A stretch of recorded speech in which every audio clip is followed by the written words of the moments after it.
Mails में infertility या semen count का कम हो जाना या सीमेन क्वालिटी अच्छा ना होना, ये भी एक बहुत बड़ा रीजन। देन टेस्टोस्टेरॉन्स दिए जाते हैं, तो आपका नेचुरल जो टेस्टोस्टेरॉन है उसको गड़बड़ हो ही जाएगा। आईवीएफ एक डरावना शब्द सा बन के रह गया है, राइट?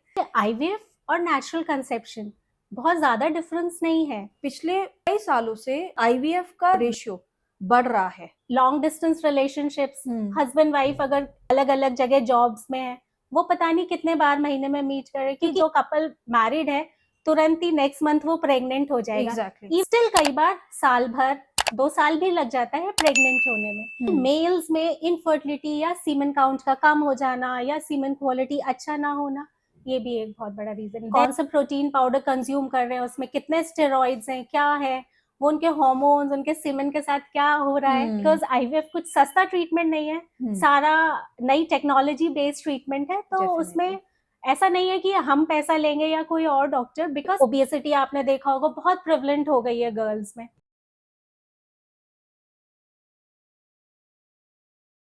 हेलो एवरीवन, कैसे हैं आप सभी लोग? होप करती हूँ आप सब अच्छे होंगे। Welcome to Docso series episode. अभी एपिसोड आप छोड़ दीजिए भाई, इतने सारी बातें हमने आपसे करी हैं, इतने सारे डॉक्टर्स से मिलवाया है, तो अभी तो आपको पता चल गया होगा ना कि डॉक्सो बुंदेलखंड में प्रॉपरली आ चुका है। एंड आपको कैसे इस्तेमाल करना है डॉक्सो का, वो भी आप जानते हैं। तो आज हमारे बीच में है किलकारी हॉस्पिटल से डॉक्टर स्वाति अग्रवाल जी। इनसे बात करेंगे हम आईवीएफ के बारे में, क्योंकि ये एक बहुत अहम टॉपिक है जिसपे शायद आप या हम कभी खुल के बात नहीं करते हैं। तो चलिए आज इन मुद्दों पे खुल के बात करते हैं। सबसे पहले स्वागत करते हैं डॉक्टर स्वाति का, एंड उनसे पूछते हैं बुंदेलखंड में जब से वो अपनी सर्विसेज दे रही हैं उनके एक्सपीरियंस के बारे में। Hello ma'am. नमस्ते। कैसी हैं आप? बढ़िया, बिल्कुल अच्छे। आज हम आपसे जानना चाहते हैं कि आप इतने सालों से बुंदेलखंड को सेवाएं दे रही हैं, तो आपका कैसा एक्सपीरियंस है, या मैं कहूँ कि एक बुंदेलखंड के लोगों को देखने का जो एक तजुर्बा है वो कैसा है? देखिए, बुंदेलखंड वैसे तो बहुत पॉवर्टी स्ट्राइकन है, पर लोग बड़े ही जेंटल हैं यहाँ के। जैसे आप दूसरी जगह के लोग देखेंगे, वो हर समय लड़ने के लिए तैयार या डॉक्टर्स पे ब्लेम करने के लिए तैयार, पर बुंदेलखंड के लोग बहुत जेंटल हैं। उनको चीजें समझाओ तो उनको समझ में आती हैं। और चूंकि आईवीएफ थोड़ा सा लेट आया इस एरिया में, क्योंकि पैसा एक अहम चीज है। आईवीएफ एक मेन रोल प्ले करता है, आई गेस। बिकॉज आईवीएफ कुछ सस्ता ट्रीटमेंट नहीं है, सारा नई टेक्नोलॉजी बेस्ड ट्रीटमेंट है। तो उसमें ऐसा नहीं है कि हम पैसा लेंगे या कोई और डॉक्टर, बिकॉज टेक्नोलॉजी जहां आती है थोड़ा सा रेट इंक्रीज हो जाता है, but still people are accepting it. And बहुत अच्छे से हमारे काउंसिल करने पे, समझाने पे, और उनको समझ भी आता है, and people opt for it. Okay, तो मेरे मन में एक नॉर्मल सा क्वेश्चन था कि अगर हम आज 2026 में हैं, आज अगर हम बात करें तो पिछले कई सालों से आईवीएफ का रेशियो बढ़ रहा है, मींस इनफर्टिलिटी बढ़ रही है अगर हम इजी टर्म्स में बात करें, तो what is the reason behind it? देखिए, reasons are an number of reasons for increasing infertility.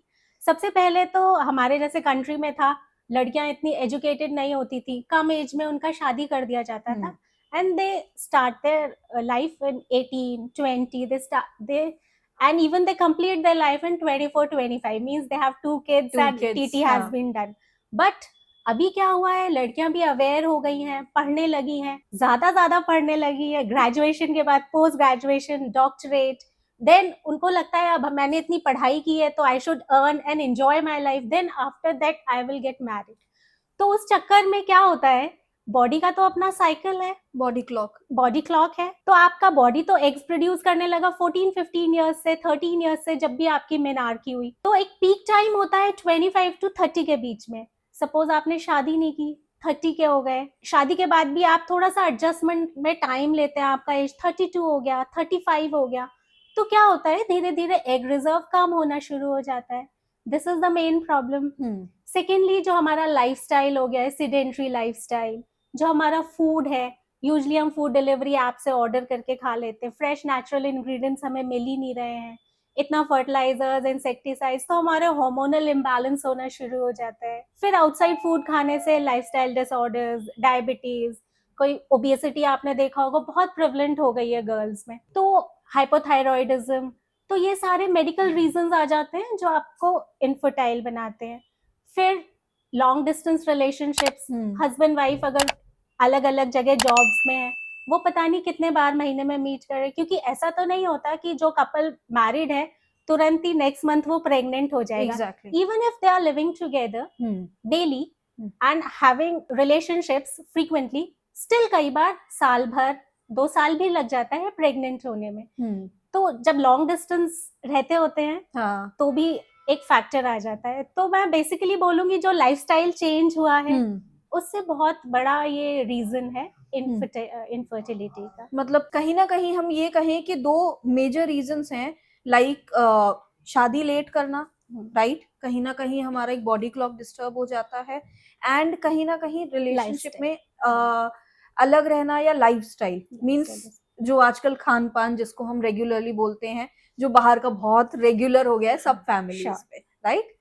Then अभी आपने देखा होगा प्रचलन बढ़ता जा रहा है पब्स में parties and all parties people have started consuming alcohol, not only males, even females. So this affects your hormones, this affects your eggs, this affects your semen. और gymming एक बहुत बड़ा कारण, over exercising, taking lot of supplements by male, they are taking ये they never know कि कौन सा protein powder consume कर रहे हैं, उसमें कितने स्टेरॉइड्स हैं, क्या है वो, उनके हार्मोन्स उनके सीमेन के साथ क्या हो रहा है, they never know.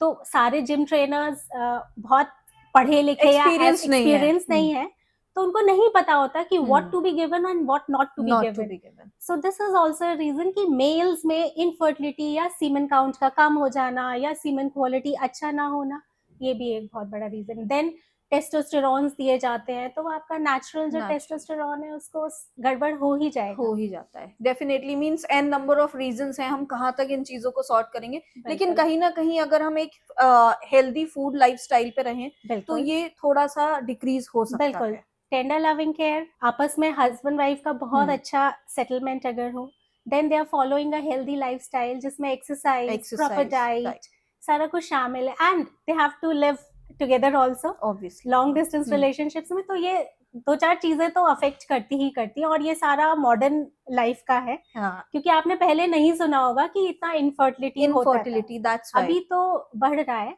And one main reason is कि इंक्रीज एज ऑफ मैरिज और जल्दी प्रेगनेंसी प्लान ना करना। उनको लगता है कि चलो अभी थोड़ा सा शादी एंजॉय करते हैं, विल सी आफ्टर इयर्स। तो 35 is like a call till then you should get 1 or 2 baby, otherwise it's problem आता है, otherwise आपको प्रॉब्लम आएगा ही। अब हम एक बार बात करते हैं कि आईवीएफ एक डरावना शब्द सा बन के रह गया है, राइट, कि एक टैबू के आईवीएफ। तो आईवीएफ जब लोग सुनते हैं तो डर जाते हैं, तो हमारी ऑडियंस के लिए इसको आप थोड़ा सा इजी शब्दों में एक्सप्लेन करेंगे कि आईवीएफ होता क्या है सिंपली। देखिए, आईवीएफ और नेचुरल कंसेप्शन बहुत ज्यादा डिफरेंस नहीं है। IVF is in vitro fertilization, means जो चीज हमारी बॉडी के अंदर हो रही है हम उसको बाहर कैसे कर रहे हैं, इन विट्रो। तो जैसे बॉडी में एग होता है, एग रिलीज हुआ, स्पर्म उससे मीट किया, उसका एम्ब्रियो बना और इम्प्लांट हो गया, ये बॉडी में हो रहा है। आईवीएफ में हम क्या करते हैं, लेडी का जो एग है उसको हम रिट्रीव कर लेते हैं, हस्बैंड का स्पर्म लेते हैं और एक माइक्रोस्कोप के अंदर हम दोनों को फ्यूज कर देते हैं और उसका एम्ब्रियो बना लेते हैं। यूजुअली डे 3 और डे 5 पे जब वो एम्ब्रियो अच्छे से हैच हो जाता है, स्टार्ट हो जाती है उसमें हैचिंग, तब हम लेडी के अंदर उसको उसके वूम में ट्रांसफर कर देते हैं। तो ये पूरा प्रोसीजर जो कि एम्ब्रियो बनाने का प्रोसीजर है वो हम लैब में कर रहे हैं। तो दिस इज आईवीएफ। इसमें ऐसा कुछ नहीं है कि हम इसको टैबू की तरह देखें, क्योंकि आपका ही एग है, आपके हस्बैंड का स्पर्म है, सिर्फ जो एम्ब्रियो किसी कारणवश आपकी बॉडी में नहीं बन पा रहा है उसको हमने लैब में बना दिया है। ओके, मतलब जो प्रोसीजर हमारे बॉडी के अंदर हो रहा है उसको हमने शब्दों में, इतना सिंपल सा है आईवीएफ। तब भी बुंदेलखंड के लोग तो अभी भी डरते हैं, राइट। अब वो डरते इसलिए हैं बिकॉज जो बड़े लोग हैं, पुराने लोग हैं, उनको लगता है पता नहीं किसका बच्चा, कैसा बच्चा और कहाँ से ये कर रहे हैं। मतलब ये आप जनरली फेस करते होंगे, राइट? बिल्कुल, उनका यही क्वेश्चन होता है, ये बच्चा हमारा तो होगा। तब उनको ये समझाना पड़ता है आपका ही बच्चा होगा, आपका ही एग होगा, आपके हस्बैंड का ही स्पर्म होगा, और आपका ही एम्ब्रियो बनेगा, आपके बॉडी में ही ग्रो करेगा। हाँ, तो कभी कभी इजी हो जाता होगा समझाना, कभी कभी बिल्कुल, tough. But sometimes there are exceptions.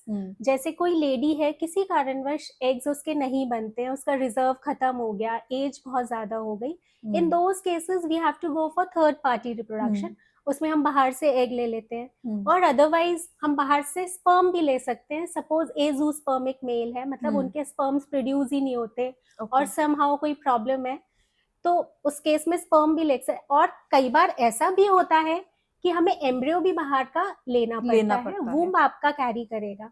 और एक फोर्थ कंडीशन है जिसमें कि आपके वूम में कोई प्रॉब्लम है। सपोज लेडी के यूट्रस में कोई प्रॉब्लम था, उसको ट्यूबरक्लोसिस थी, उसका एंडोमेट्रियम लाइनिंग ही नहीं था, या कुछ होते हैं जिसमें कंजेनाइटली एब्सेंट यूट्रस होता है, उसमें एग आपका है, स्पर्म आपके हस्बैंड का है, पर हम एक सरोगेट के अंदर ट्रांसफर कर देते हैं उसको।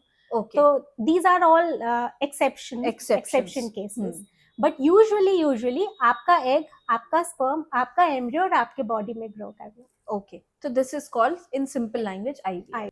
आईवीएफ में बहुत सारे मिथ्स एंड फैक्ट्स भी होते होंगे अगर हम एक्सेप्शंस की बात करते हैं तो आईवीएफ में सबसे ज्यादा मिथ्स एंड फैक्ट्स ये होते हैं, क्या वो रिस्की होता है, आईवीएफ वाला बेबी वीक होता है, ऐसे कुछ सवाल आप सुनते हैं क्या? हाँ, देखिए, पेशेंट तो बहुत क्वेश्चन पूछता है, उसको लगता है कि this is like the ultimate thing which I am going to do to get a baby. तो बहुत क्वेश्चंस होते हैं पेशेंट्स के, और जो आपने बिल्कुल सही क्वेश्चन किया, हाँ. कि उनको लगता है आईवीएफ का बच्चा वीक होगा, या क्या बोला आपने, आईवीएफ रिस्की प्रोसीजर होता है। आईवीएफ रिस्की प्रोसीजर होता है? आईवीएफ बिल्कुल भी रिस्की प्रोसीजर नहीं है। देयर वर बैक टाइम्स जब क्या होता था, विदाउट एनेस्थीसिया एग रिट्रीव करते थे, बहुत अच्छे अल्ट्रासाउंड या फैसिलिटीज नहीं थे, तो हमें पता नहीं होता था बॉडी में क्या चल रहा है। या फिर जब एग रप्चर का टाइम आता था, कुछ इंजेक्शंस देते थे जिससे ओवरीज हाइपर स्टिमुलेशन सिंड्रोम में चले जाते थे, पेशेंट को तुरंत आईसीयू की जरूरत पड़ जाती थी। But with the modern techniques and medicine, बहुत सालों से we have nullified all these. अब हम general anaesthesia, IV anaesthesia, propofol drugs वगैरह देके पेशेंट को बिल्कुल कूल एंड काम, उसको पता भी नहीं लगता है कब एग रिट्रीव हो गए। It's zero painful procedure. मतलब अब मॉडर्निटी आ गई है, तो मशीन्स एंड ऑल, उससे बहुत इजी हो गया, बहुत इजी हो गया है। Not at all risky for the patient, neither for husband nor for wife. हाँ, आपने एक और पूछा कि बच्चा क्या उसका वीक होता है। वीक तो बिल्कुल भी नहीं होता, बिकॉज जब लैब में हमारे एम्ब्रियोलॉजिस्ट वो देखते हैं सबसे स्ट्रॉन्गेस्ट एग का क्वालिटी होता है M1 M2 करके, ऐसे ही स्पर्म में भी किसकी बहुत अच्छी क्वालिटी है, उसकी मोर्फोलॉजी अच्छी है, उसका हेड, उसका टेल, तो स्ट्रॉन्गेस्ट एग और स्ट्रॉन्गेस्ट स्पर्म को मिलाया जाता है। उसके बाद जो एम्ब्रियो बनते हैं उसमें भी हम लोग सेलेक्ट करते हैं किस ग्रेड का एम्ब्रियो है। तो जो बेस्ट ग्रेड के एम्ब्रियो होते हैं वही ट्रांसफर किए जाते हैं, तो बच्चा वीक तो बिल्कुल भी नहीं होता है।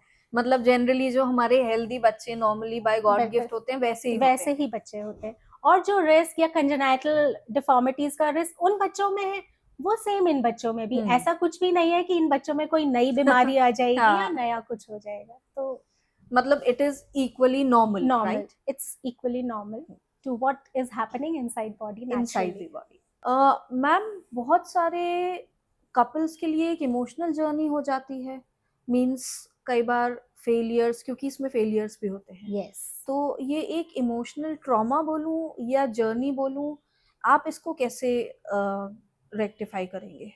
See, it depends how well you have counseled the patient. IVF is not like it's 100% for everyone.